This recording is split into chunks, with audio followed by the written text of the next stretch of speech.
ክፋት የሰለቻችሁ ሰዎች በሌ በየድራማው ተንኮልና ክፋት ምን ጉድ ነው እንዴ? ይሄ ድራማ ተንዛዛ በእውነት። ቆይ የምንማረው ምንድነው? ተንኮል ሁሌ እንዴ መልካም ነገር ማናየው ምንድነው? ዴብና ዴብ ሊጋቡ ሲል የዴብ እናት እንደዛ አድርጋ ሰርጎ ቀረ፣ ታገተ። እንደገና ያ ሁሉ ተፈጠረ። ደግሞ አሁን ለሊ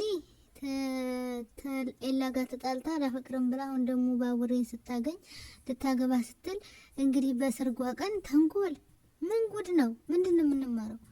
የሰው ልጅ በቃ ለሰው እንደ ክፋትና ተንኮል ምንም የሚገኘው ጥቅም ሰው ያለው የሰው እንደዚህ ያደርጋል። እና ደህና ነገር አስተምሩን። እውነት የሰለቻችሁ ካላችሁ ደግሞ የሰው ህይወት የምናበላሽ በሰው የምንቀና የሰው ገንዘብ የምንፈልግ ሰዎች መቼም አይቀናለን። ሁሌ በሰው እንደቀናና እኛ ሁሌ የኛ ነገር እንደወረደ ነው የሚኖረው። ፍቅር ዴብ ለወዳት ይሄን ሁሉ ነገር ስታረግ ክፉ ሆና ቀረች፣ ተንኮለኛ ሆና ቀረች ማለት ነው። ቤዛም እንዲሁ ይኸው አሁን ያለችበትን ሁኔታ ተመልከቷት። ቤዛ ኧረ በፈጣሪ ምን ጉድ ናት! ወንድሟ ግን ጥሩ ልብ ነበረው፣ ግን እሷ ተንኮለኛና ክፉ እንዲሆን አደረገችው ማለት ነው። ተክፉ ሰው ውሎን ይመስላል የሚባለው ይሄን ቤዛን አይቶ ማለት ነው። እና ጋይስ እኔ የምላችሁ ነገር መቼ ነው መፈጸሚያው? አንደኛ ጥያቄ ነው። ሁለተኛ ደግሞ ትምህርት ስለ ህዝቡ እየሰጡ ምንድነው ያሉት? እስኪ አሁን እኔ ተዚህ ድራማ የሚመቹኝ ዳይመንድና እናሹ እንደው አንዳንዴ እነሱ ዘና ፈታ ያደርጋሉ እንጂ ሌላ መታረቅ፣ መጣላት፣ ተንኮል፣ ክፋት፣ ሌብነት፣ አብሶ ሌብነት፣ ሰው ማገት ምን ጉድ ነው? ቤሪ ተመልሳ እና ቤት እነ ፍቅር ቤት ገብታ እንግዲህ እነ ፍቅር ቤት አሁን ሰው በስቷል። አሁን ላይ ቤሪም አለች፣ ሩት አለች፣ ዴብ አለ። ከዛ አደይ እንግዲህ አሁን ተናዳ ወጣለች። እዛ ስላየቻት ተዴብ ጋር የሆነ ግንኙነት ሊኖራት ይችላል ብላ በማሰብ ፈርታ ዴብ ደግሞ አስተካክላለሁ እያለ እንግዲህ ተጣልታ ለሄደችው አደይ እንግዲህ የሚታመንልሽ ከሆነ ሰውን ጠብቀሽ አታገኘውም። አደይ እሷንም ከቤት ጎትቼ ላስወጣ የማለት መብት የለሽም፣ እናትየው አስታስገቧት ድረስ ማለት ነው። ስለዚህ ዴብ የሚወድሽና ታማኝ ከሆነ ይጠብቅሻል፣ ካልሆነ ግን በቃ ወንድ ልጅ ለመጠበቅ የምትሞክሩ ሴቶች ዋናው ችግሩ ከሴት ነው። አንደኛ ጥፋቱ ሚስት አለው ወንድ ጋር ፍቅረኛ አለው ወንድ ጋር የምትለጠፉ ሴቶች እናንተ ጥፋተኛ ናችሁ። ሲቀጥል ደግሞ ተቆጣጥሮ ማንንም ያድነውም ከህሊና ውጭ ማለት ነው። እና ቤሪ ቤዛ ፍቅር እንደውት እናንተ ከዚህ ያስወጣ። ደስ የሚለው ዳይመንድና ኩኩሻ እየተፋቀሩ ነው፣ ደስ ይላል። መጨረሻ ላይ ደግሞ ሌላ እንዳታመጡ። እንደው የለሊ ሰርግ በፍቅርና በቤዛ ተንኮል ከተበላሸ እኔ ያላይ እውነት ነው የምላችሁ። እንደው በቡሬ አንድ ነገር ባረገ እና በውሸት ይሄን ያህል ቁማር ቀምራ የፍቅር እናት አሳምናት እና ፍቅር ጋር ልገባ ነው ማለት ነው። ቤታችን ተሸጠ በሕክምና። ለሊ አትመኝ፣ አሁንም ቢሆን የፍቅር እናት ያለችሽን አትመኝ። እሷ አጭበርባሪ ናት። ደግሞ ፍቅር እናቷን ሳይቀር ታጭበረብራለች። የሰው ህይወት ለማበላሸት ለማመሳቀል ብላ ምንድነው የምታገኘው ነገር? እንደው እንደ ፍቅር ክፋትማ የእነሱን ቤት ካርታ ጌታ ብትወስድ ፍቅር ጎዳና ስትወጣ ማየት። ግን ደግሞ እናትየው ያሳዝናሉ ማለት ነው። ደግሞ ጠብቁ እንጂ ቤዛ ማንም ሰው አሳዝኗት አያውቅም።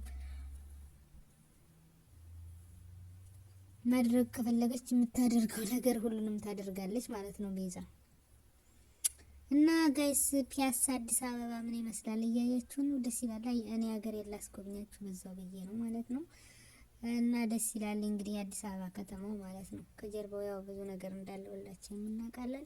ለማንኛውም ነገር እና ደብሮኛል እኔ በቤዛና በፍቅር ተንኮል የፍቅር አፍቃሪ የሆነው ዳኒ በጣም ነው የምትነቀው። ግን ዳኒ ጥሩ ሰው ቢያገኝ ጥሩ እህት ቢያገኝ ጥሩ ስሩ መልካም ሰው ባገኝ ዳኒ በጣም አዛኝና መልካም ልጅ ነው። ግን አንደኛ ሊያፈቅራት የቻለው ስሩ ያለችው ፍቅር ነች። ተንኮል የተሸከመች እህትየው አስባችሁታል? ለሰው ማራራ ረመኔ ነች። ታዲያ አላደርግም እንኳን ቢል በግድ እንዲያደርግ ሰዎች ላይ ታደርገዋለች። ዳኒ ቤት ሰው ይሆናል። እና አንዳንዴ በሰው ምክንያት ህይወታችን ይበላሻል። የዳኒ ህይወት በሉት ለማንኛውም ባቡሬ እንደምንም ፍቅር ተንኮልና ቤዛን አክሽፍባቸው። ለባቡሬ ከተናገረች አሁን ሊጠረጥር ይችላል ቤዛ እዛ ቤት ከገባኝ ማለት ነው። እና ደስ የምትለኝ እንደ ሁሌ መጨናነቅ የለባት ሁሌ ዘለለች ሊዲያ። የድራማው እውነት እንደ ሊዲያ ህይወት ደስ አይልም። ጭንቀት የለ ሀሳብ የለ በቃ ራሷን ሆና የሚጠቅማትን ነገር ደስ የሚላትን ነገር የሚያስደስታትን ነገር ማድረግ። ስለ ሰው ጭንቃት ማቢ መጣ ማቢ ሄድ ምንም ነገር አይመስላትም።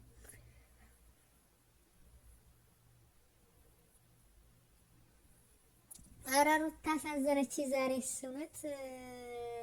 እሷ የምትፈልገው ዶክተሩ የሚፈልገው አደይን። ዶክተሩ እንግዲህ ስሩ እንዳደርስ ብዙ ጊዜ ቢያስጠነቅቃትም አልቻለችም። እሱን የተመፈለግ ወደ ኋላ አላለችም ሩታ። ግን በፍለጋ ፍቅር የሚሆን ነገር አይደለም። ፍቅር እኮ መስጠት ነው፣ መቀበል ብቻ አይደለም። መስጠት ማለት በቃ እኛ አንድ ሰውን ካፈቀረን መቀበል ደግሞ ያ ሰው ሲያፈቅረን ማለት ነው።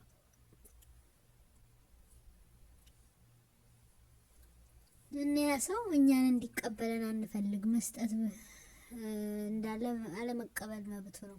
እና ፍቅር መቀበል ብቻ ሳይሆን መስጠት ብቻ ነው። መስጠት መቀበል ላይኖር ይችላል ማለት የፈለግነውን ላናገኝ ይችላል። ግን የምንወደውን ሰው የሚወደን ከሆነ ያ ፍቅር አይደለም። እና ሩታ አሁን እውነቷ ከልቧ ከሆነ ዶክተር ልርድ ያለችው ደስ ይላል ማለት ነው። እውነት አፍቃሪ ናት ማለት ነው።